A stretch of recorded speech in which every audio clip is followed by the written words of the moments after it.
spread around the globe. You can help stop COVID-19 by participating in contact tracing. How does contact tracing work?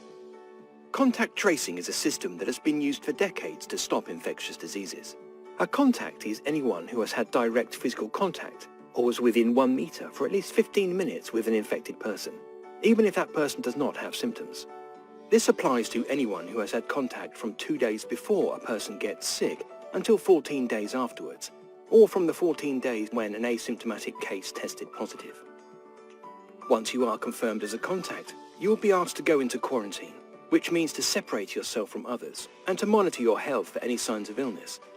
The monitoring ends on the 14th day from your last contact with the person infected with COVID-19. Quarantine can take place in a special facility outside of your home or at home if you can stay separated from family members. Why 14 days of quarantine? It can take from 1 to 14 days from contact with the virus to develop symptoms. During this time, you should stay in quarantine and monitor symptoms and follow instructions given to you if you become symptomatic. Without contact tracing and quarantine, the virus will continue to spread. This leads to more people becoming sick and infecting the most vulnerable. By identifying and limiting contacts of people infected with COVID-19, the virus stops spreading and the community stays safe. To break the chains of transmission, we all need to work together. If you become sick with COVID-19, stay away from others. Follow the recommendations of your medical care provider and share the list of people who you came in close contact with. With your help, we can prevent further spread of the virus and save more people's lives. By acting together, we can break the chains of COVID-19 transmission.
A virus's strategy for survival is to multiply by making copies of itself, but it doesn't care whether or not those copies are accurate.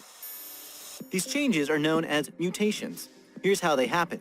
Some viruses have double-stranded DNA as their genetic material, while others, like SARS-CoV-2, the virus that causes COVID-19, are composed of single-stranded RNA. Most DNA viruses, like herpes and smallpox, replicate inside the nucleus of the cell they're infecting and have a proofreading function when copying cells.